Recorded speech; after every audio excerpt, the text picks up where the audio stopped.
Welcome to our workshop. My name is Ferdin, and today I'm the moderator of this event.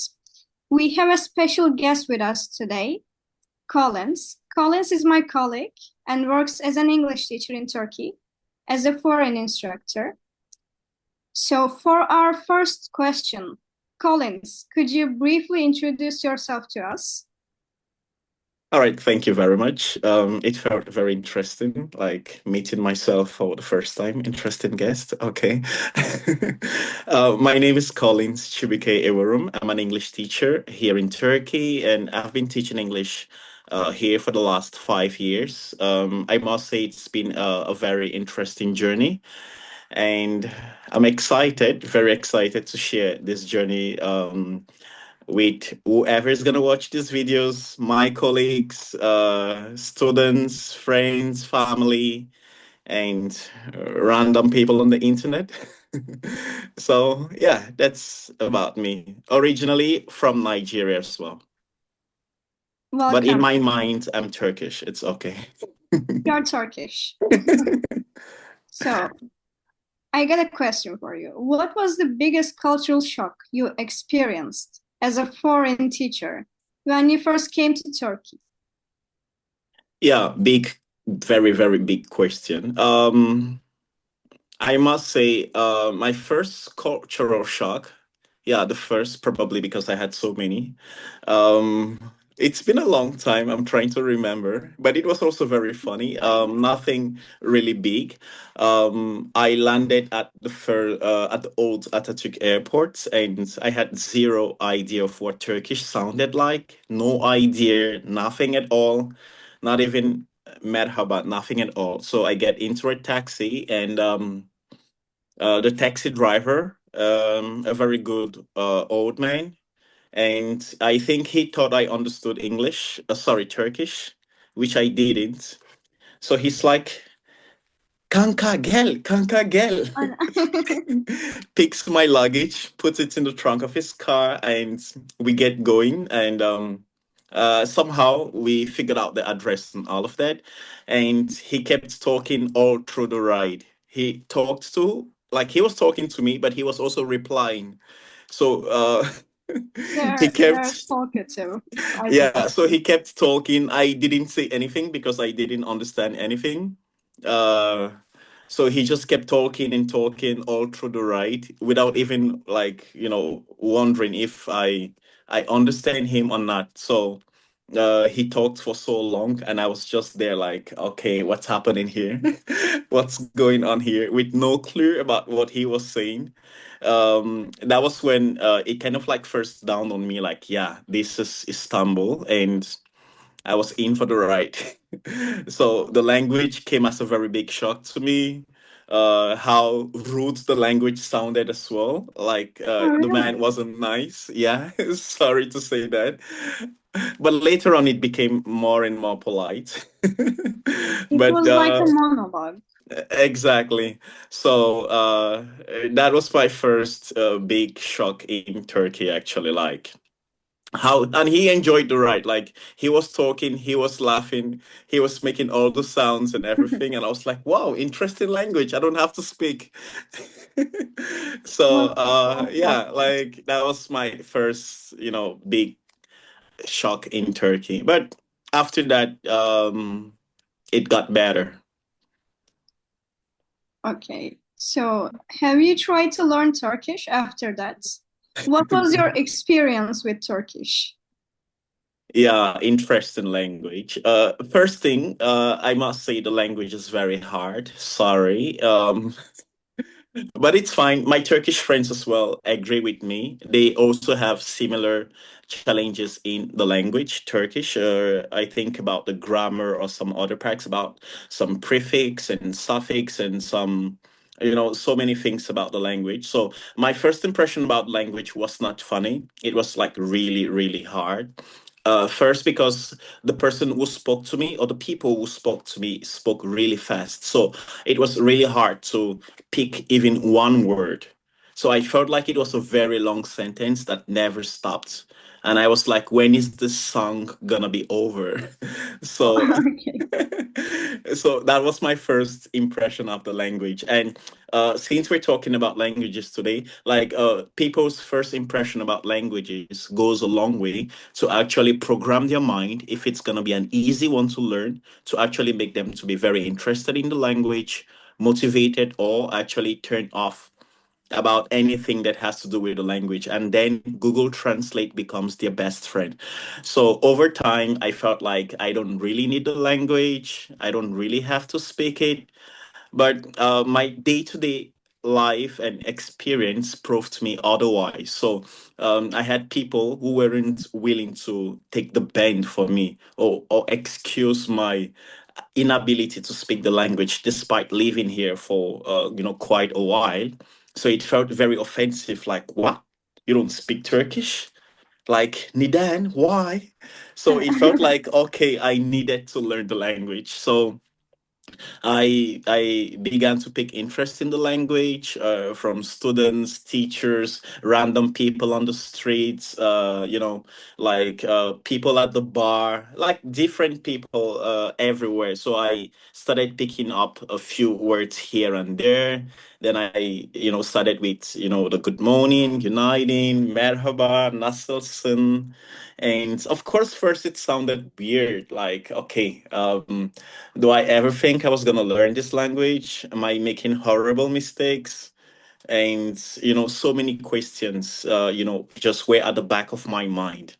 But after a while, I kind of like began to understand because I had no option. Like, this is Turkey.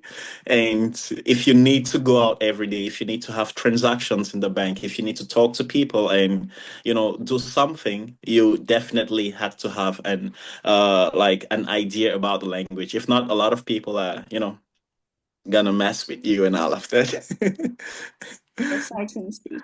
So you faced some challenges, but you nailed Lots them. of challenges. A lot of people Yeah. laughed at me, mocked at me. I remember, okay, I'm gonna share a few horrible experiences alongside, like Go for throughout it. my journey, my learning journey, Turkish language journey.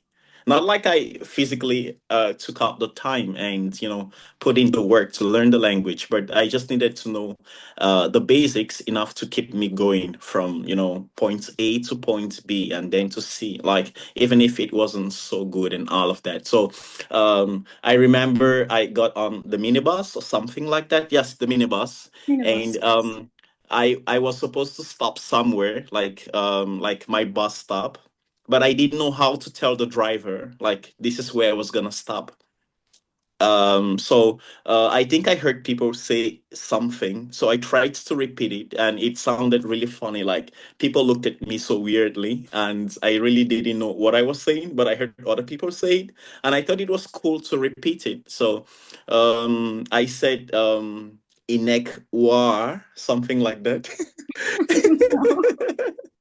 So I got to my bus stop and I was trying to like, okay, I heard people say it. It sounded like the same thing. And I'm like, Inek war. And people looked at me like, and I'm like, what's the problem? Like, other people said it. Why is mine different? So over time, I realized I said the wrong thing. I kind of like found out the meaning, that I was in the bus and I was trying to say that there is a cow.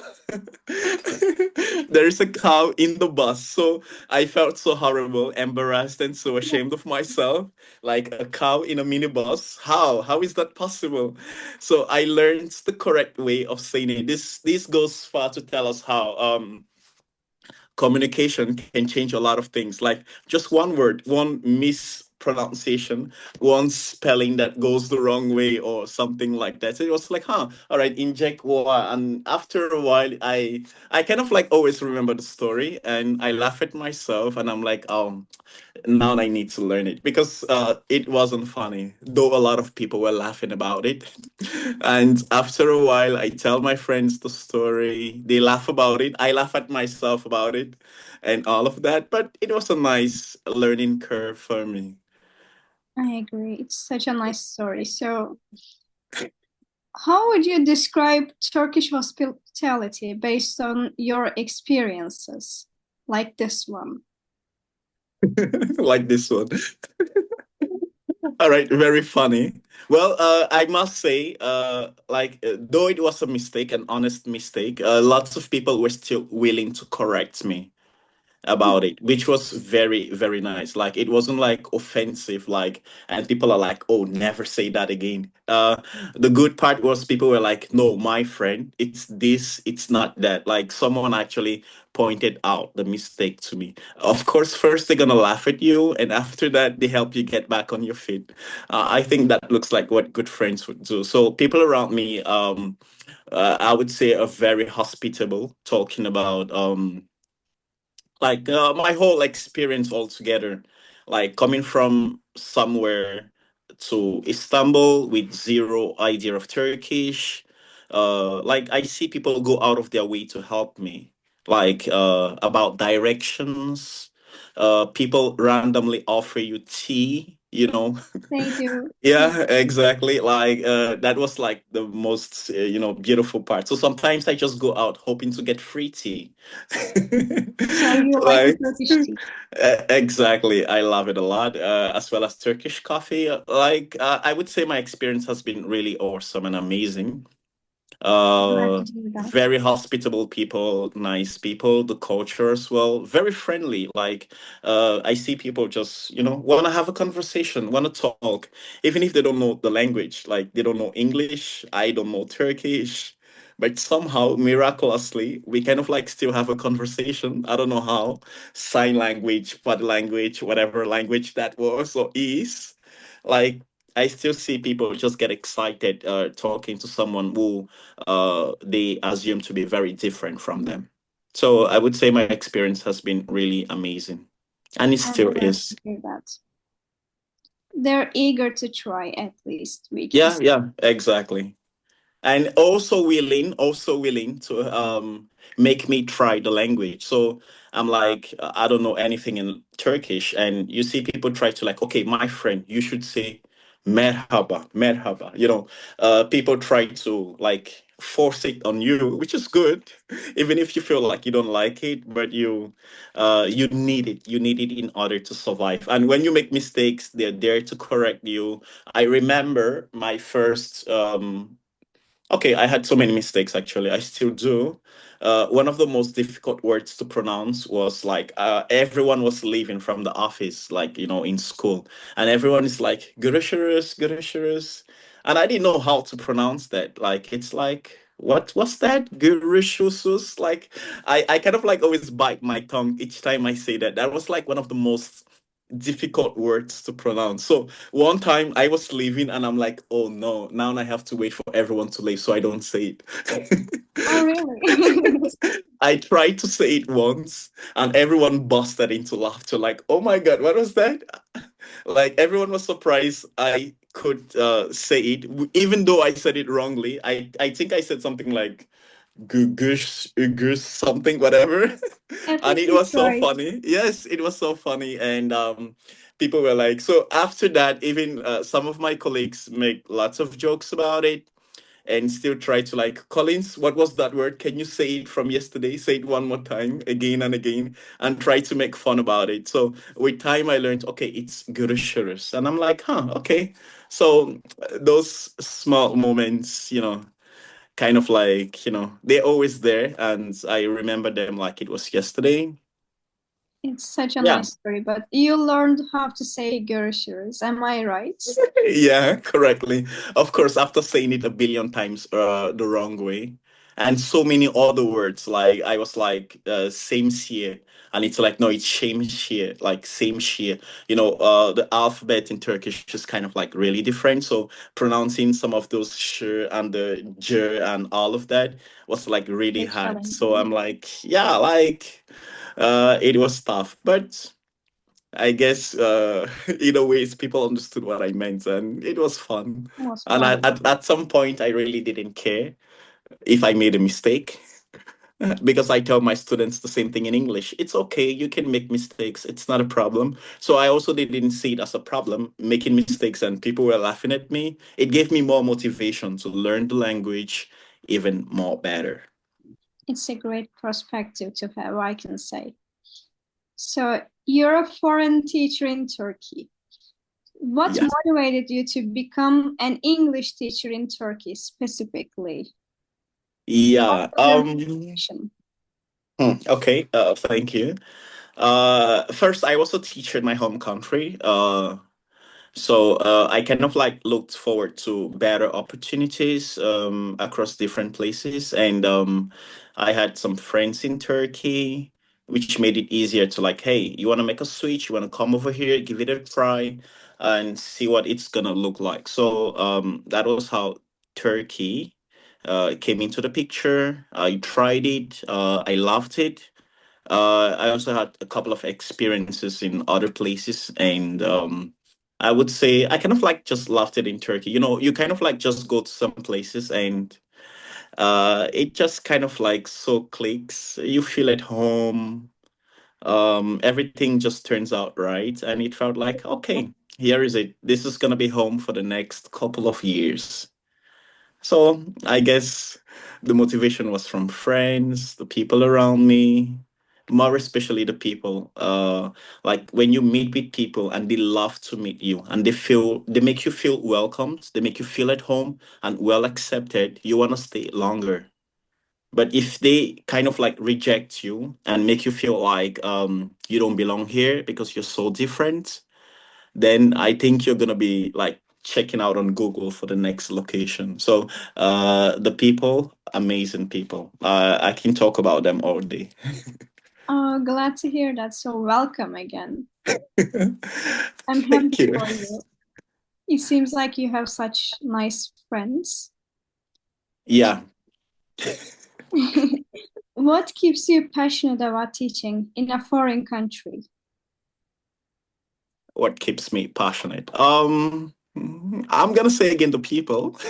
Like, fair enough. Well, to say, teaching is a very, like very difficult profession. Of course, everyone knows. I'm happy you're a teacher as well, so you can understand.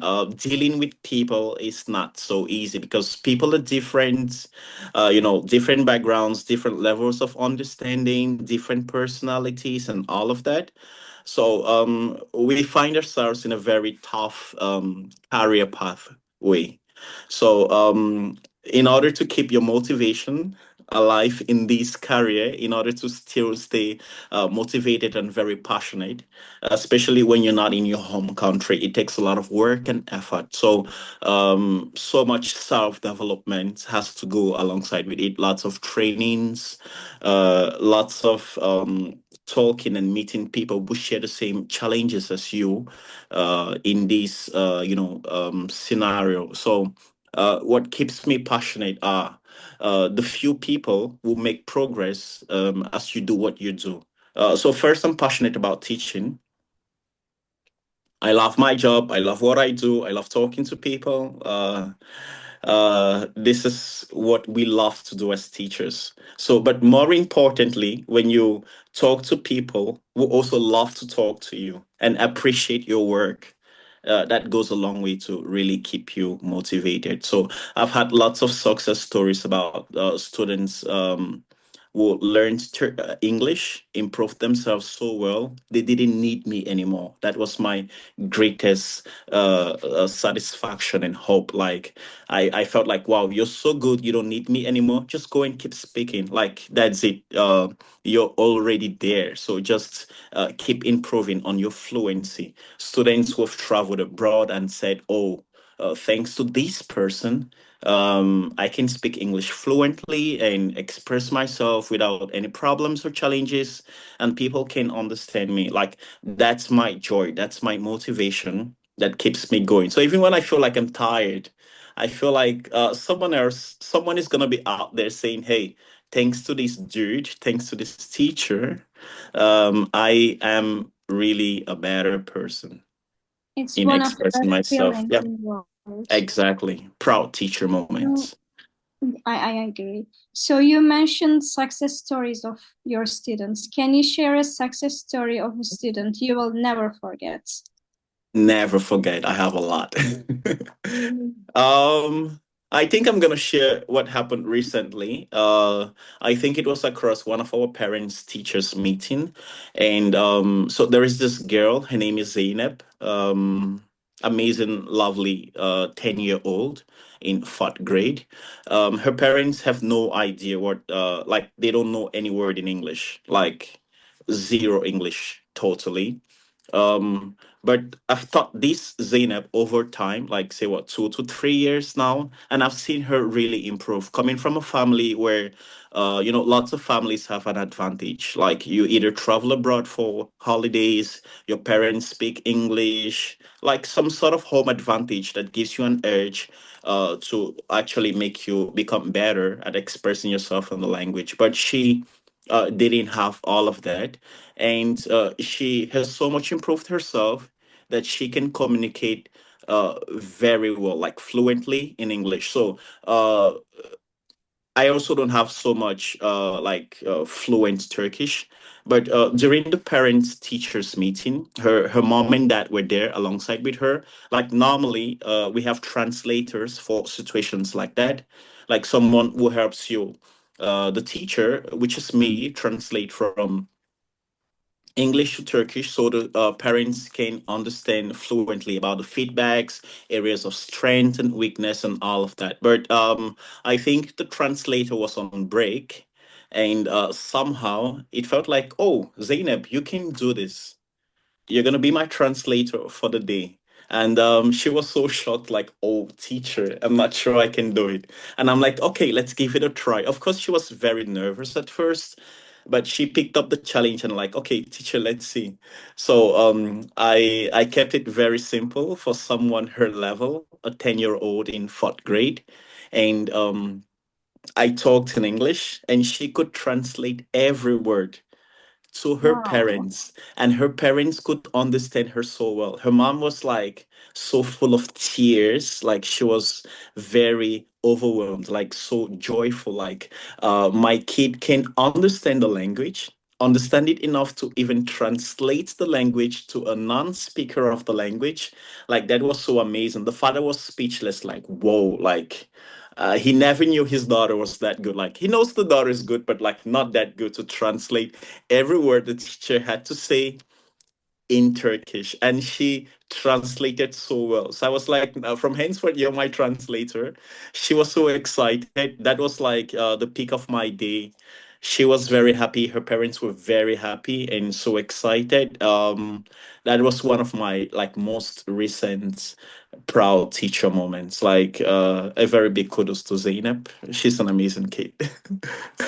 We're proud of you, Zainab. So it was the definition of proud teacher moment, I can say. It's such Yeah, a good definitely. story. So, was there a teacher in your life who inspired you, like to Mm. others? Definitely, lots of teachers, like lots of teachers, lots of colleague teachers as well. Even now, I'm a teacher. Like even when I was a student, back as a student, lots of teachers impacted me in so many ways. Like I learned to learn. I like to learn a lot from people. As a teacher, first and foremost, I consider myself as a student to life. I learn from every and anyone. Like I learn a lot from my students as well. So talking about teachers, I've had a lot of amazing people tutor me, teach me lots of things about life.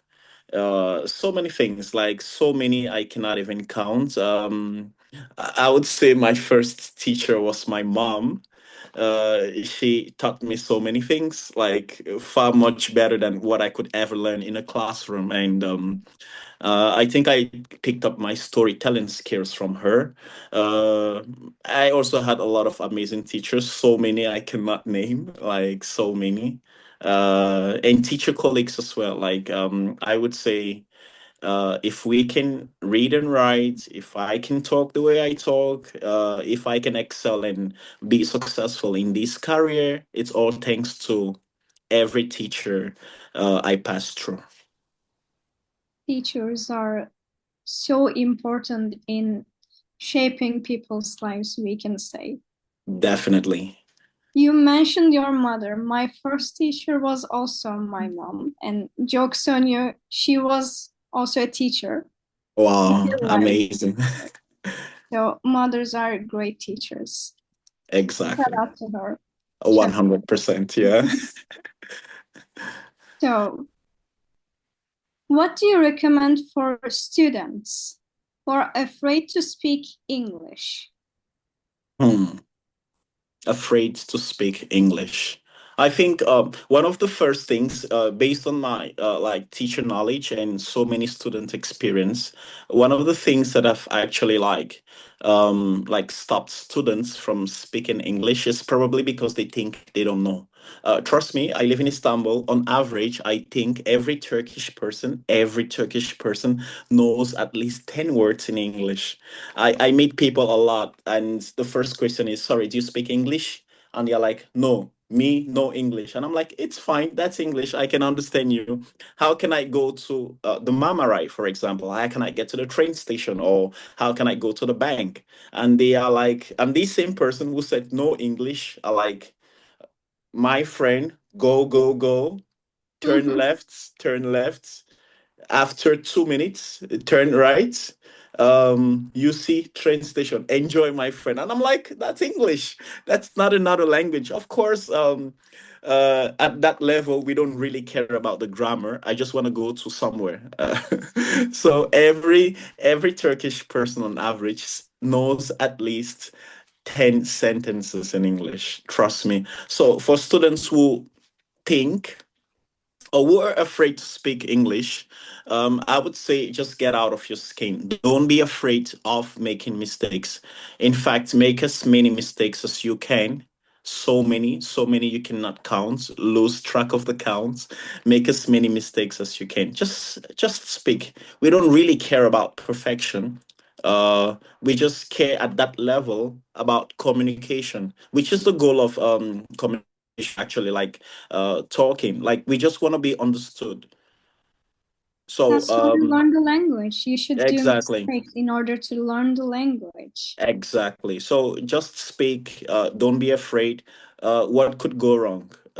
People are gonna laugh at you, which they did to me as well, and they always will, but never mind, just speak the language, like get out of your shells, push yourself, you can do it.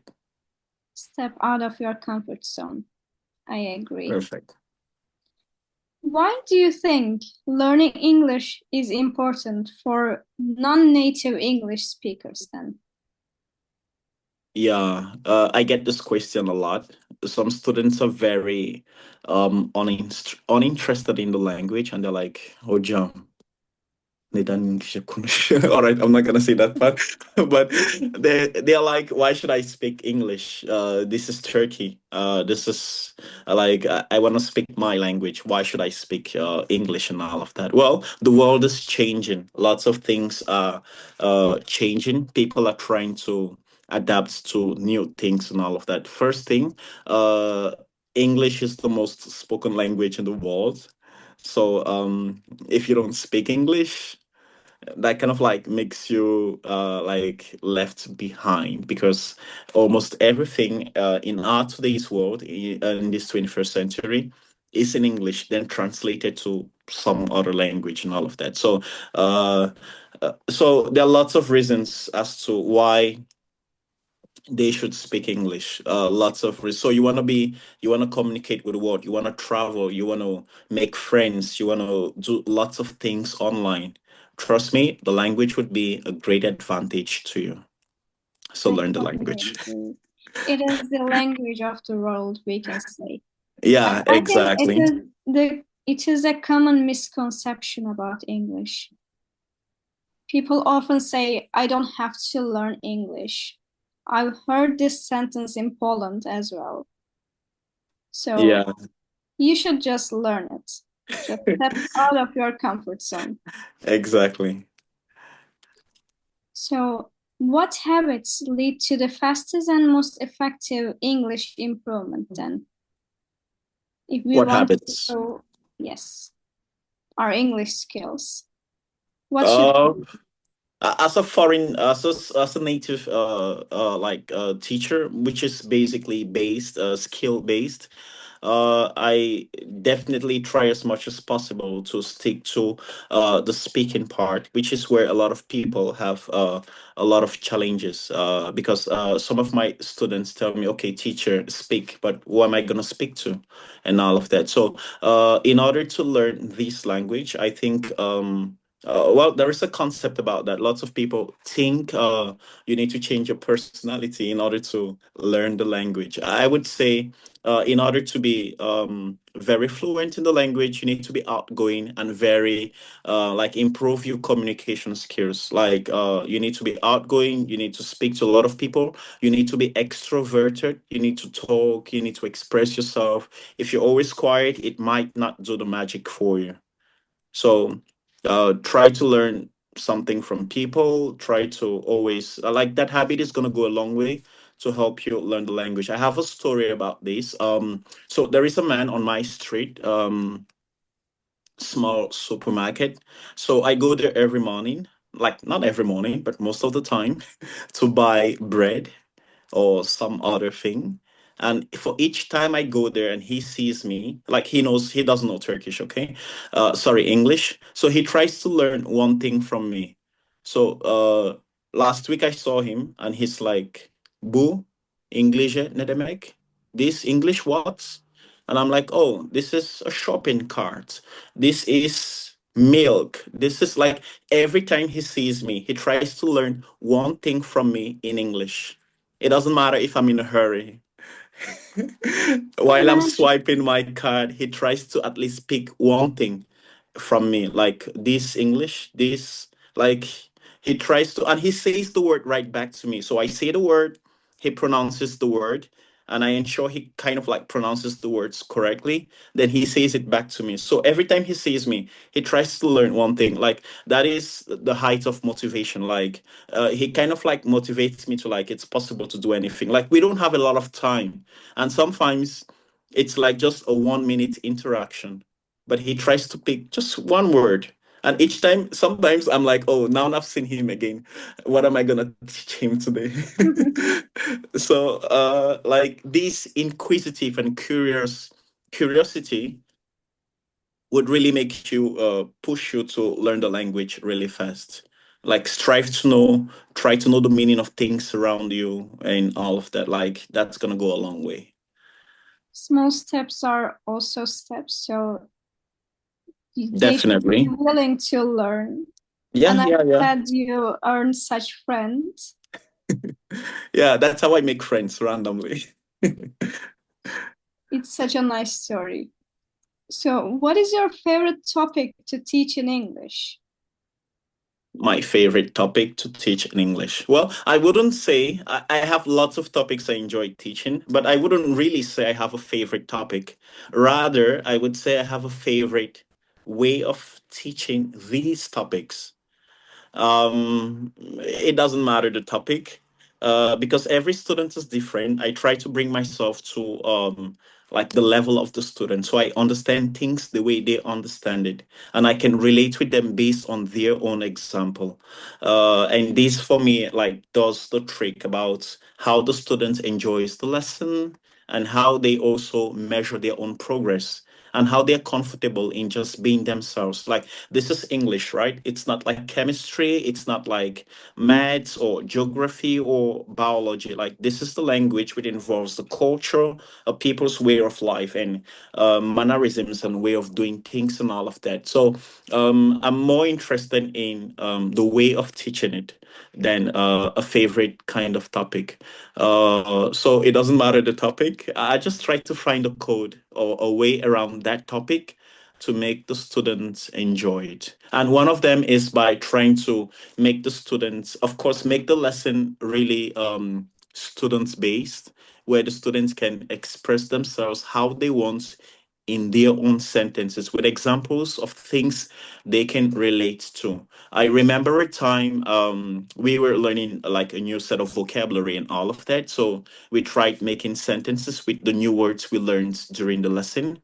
And one of the students, I think the word was about flowers. And I'm like, okay, um, let's say, for example, Elif. Elif, can you make a sentence with the word flowers?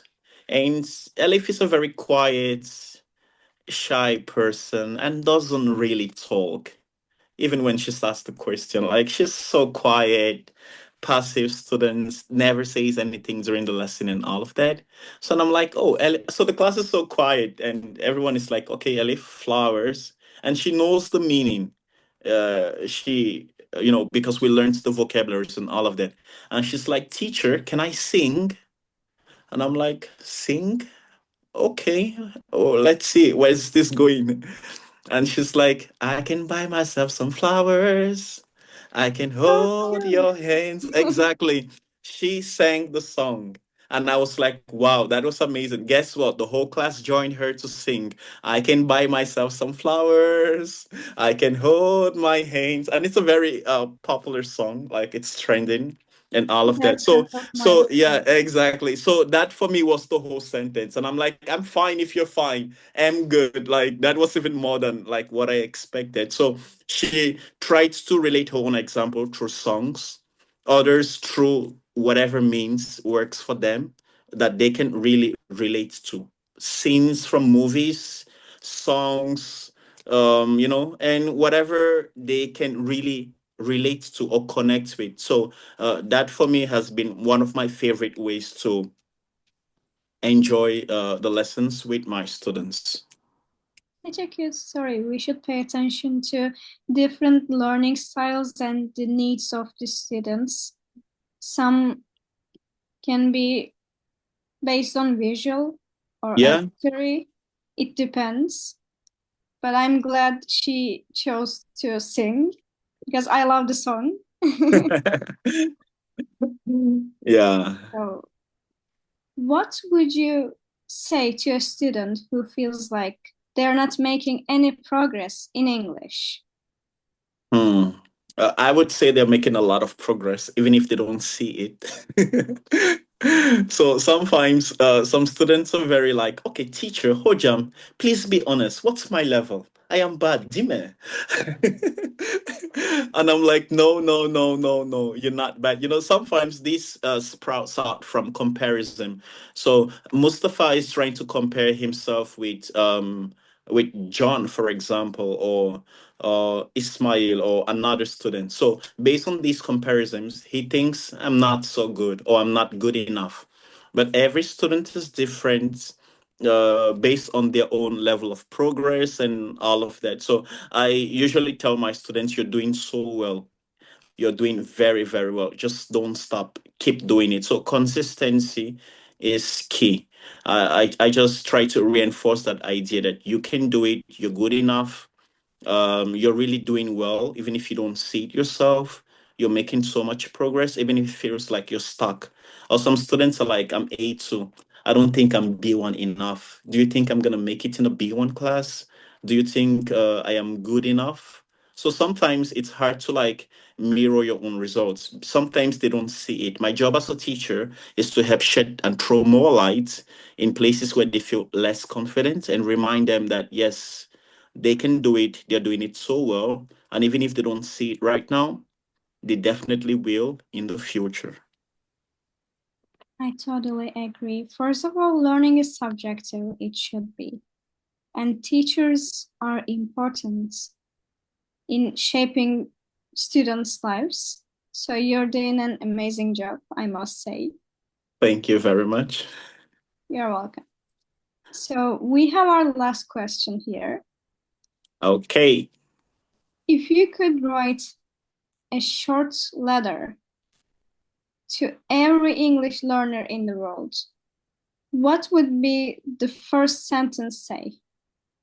Hmm. Or it can be only for the students in York Linguistics Academy. Okay, all right. I think I'm gonna say please subscribe to New New York Linguistic Just join us. Academy and all of that. All right, but more interestingly, I would say you can do it. Believe in yourself. The world is yours. Explore the language as much as you can. Don't give up. Just be consistent. Just keep doing it. That's what I think I tell my students on a regular. So I think most of them are gonna watch this video, I'm so sure. So they would, I think this is my favorite sentence. They would always hear me say this, like, you can do it, don't give up, keep pushing yourself. Yeah, explore as much as you can. You got this. You got this. You can do it. Believe in yourself. And more importantly, I would also say, yeah, this is very important. I just remembered. Usually, more especially as regards to English, I want people. This is what I always try to make my students understand, and I always remind them that this is a language. So sometimes, by default, people try to mirror themselves based on their language skill strength. So I think I'm good at English, so I'm very, very good. And there is another student who feels like he's not good enough or isn't really good at the language. So it kind of like breaks down their confidence. So they think they're really bad about so many other things. So I try to remind them as much as possible that it's just English, okay? You don't have to see yourself as this is everything about life. You might not really be good at English, but maybe you're good at maths. Maybe you're good at Spanish. Maybe you're good at German. Like, you don't have to let the language be a reflection of your identity as a person. Because I tell them we have lots of fluent people who speak English, but are very dumb too. So it's not really about their fluency. So um it's just a language. Try to learn it to the best of your ability. Give it your best, and shine. Express yourself. Communicate. Talk to people. Make friends around the world. And it would really be fun expressing yourself in this language with people from different races, backgrounds, countries, and literally the world around you. You should have fun.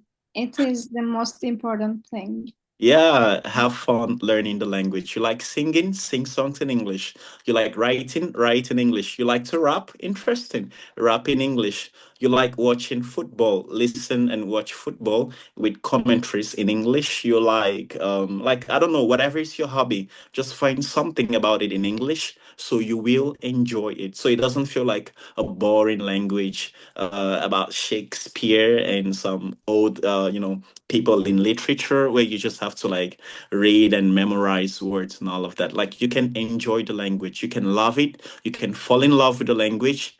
You can do so much more than you can think. You like playing games? Please play games in English. Roblox, whatever, subtitles, Little whatever more. works for you. Movies, enjoy the language to the best of your ability. Just shape your learning experience based on your interests, we can say. Exactly. Perfect.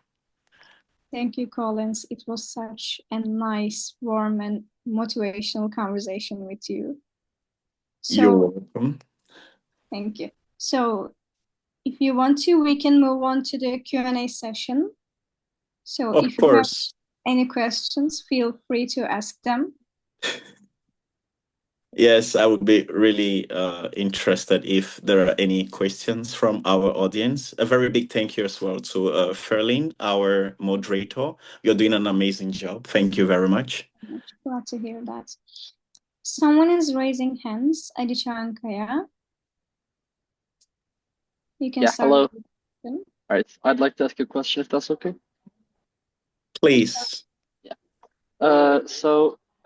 My question is, uh, how good do you think Turkish people are at learning English? Because it's such a stigma in our culture that Turkish people are bad at learning English.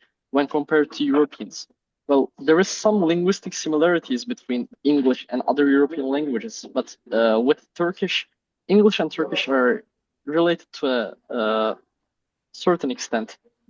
So I'm really wondering what you think about that as a foreign language teacher.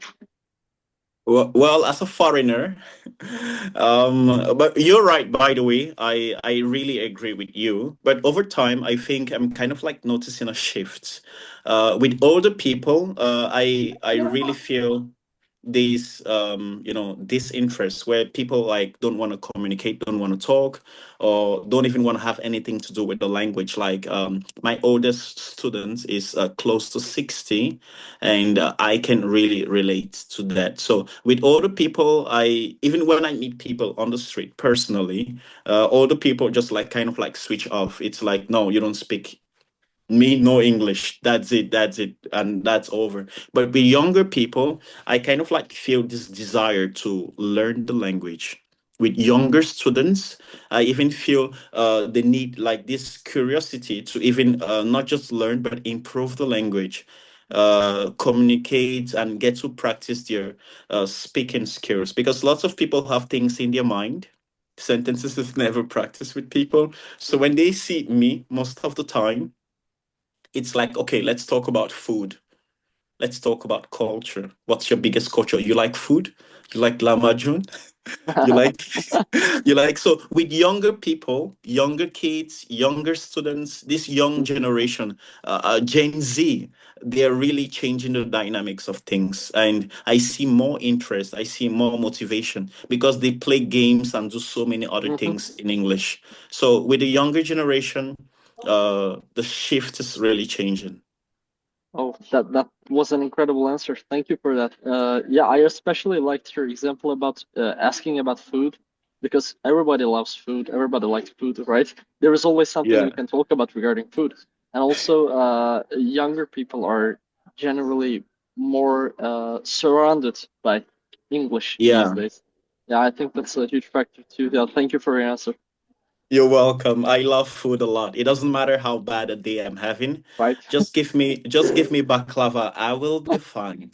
Just Yeah, give me baklava. I will be for okay sure. and I will be fine. But I kind of like I just remembered one of my biggest culture shock. I forgot to mention this, Ferlin.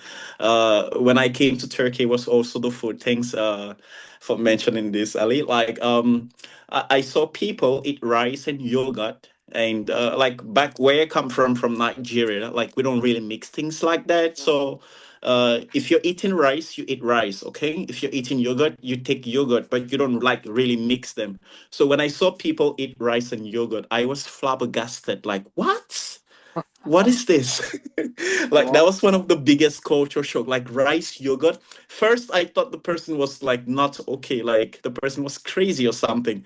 Then I turned around in like where I was eating, and everyone was eating it, and I'm like, really? Rice and yogurt mixed together? Like Wow. who started this trend? Like, and everyone enjoyed their meal, and everyone was like, a few tosun. And I'm like, how can I enjoy this? So Right. it was really a big shock for me. Wow, that is actually so interesting because likewise, when I first went to Europe, when I first went to visit Europe, I saw people eating yogurt with fruit in it. And as a Turkish person, that was such a foreign concept because Turkish yogurt that's salty. You eat it with foods like rice, even eggplant, right? Yeah. Wow.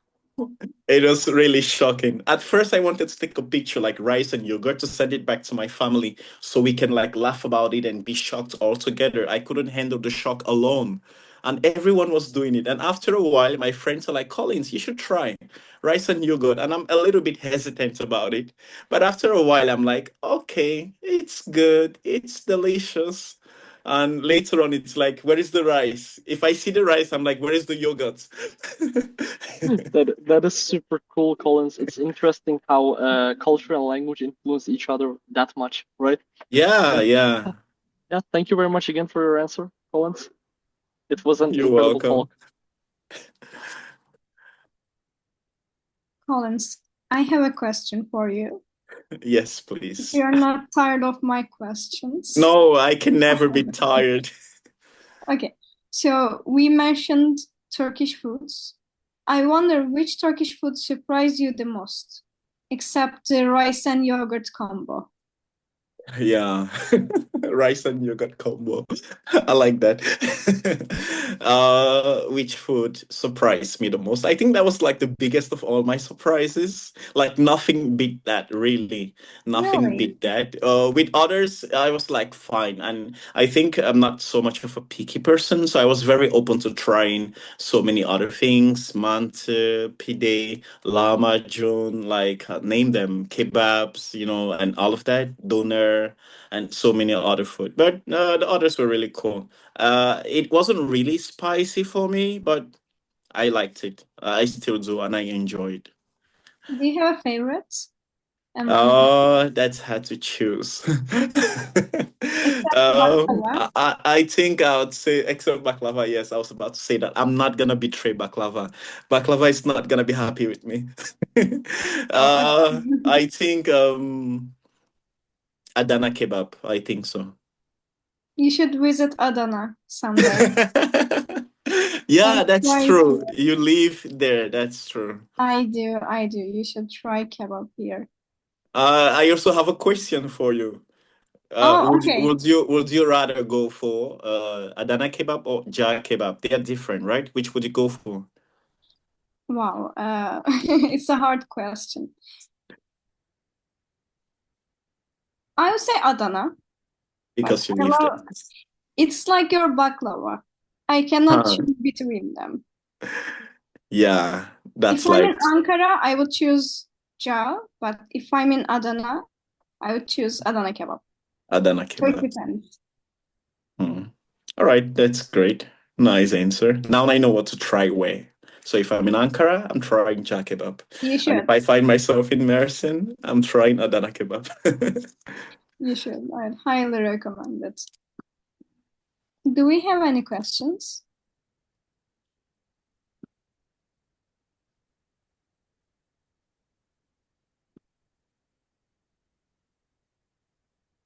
I think we don't have. So I want to thank you again for joining us, for accepting our invitation. It was a fun and motivational and nice conversation with you. Thank you. And also, thank you all for joining us. Yeah, a very big thank you to our colleagues who joined. Thanks for making up time out of your very busy schedule to join us for this small tea chat with Collins over tea. So thank you very much. I really appreciate you. It was really nice meeting everyone here. Thank you very much. It was. I had so much fun.